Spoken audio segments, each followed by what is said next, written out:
Hi, my name is Mark Beduhn, and I like to design and build things. I'm especially interested in building creative things.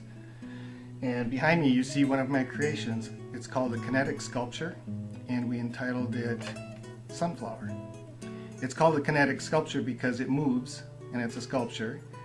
And we call it Sunflower because when my wife first saw me, start it up, she said, "Boy, it looks like a sunflower in motion."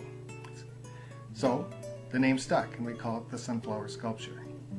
As you can see, it's a bit mesmerizing to watch, which is kind of neat. It's like sitting in front of a fireplace and watching, the random flickers and flames of a fireplace.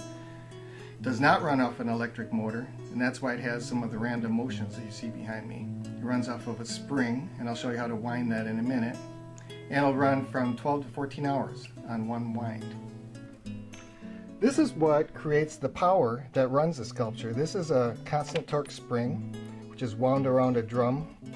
And the way you wind it is you just simply crank this wheel about 20 turns to fully wind it. And that'll create the power required to keep the mechanism running. It'll run, like I said before, 12 to 14 hours on a single wind. Here you can see the mechanism in operation. It's about to kick there, just kicked. And it does that about every 2 or 3 minutes. It'll give a little kick from the spring to keep the cycle moving. Sculpture is made out of Baltic birch plywood. It's not made out of regular hardwoods. You would think those would be better, but they're really not. The grain structure in the plywood is opposing, and that's where the strength comes from. Otherwise this would be too brittle and too delicate to function the way it does.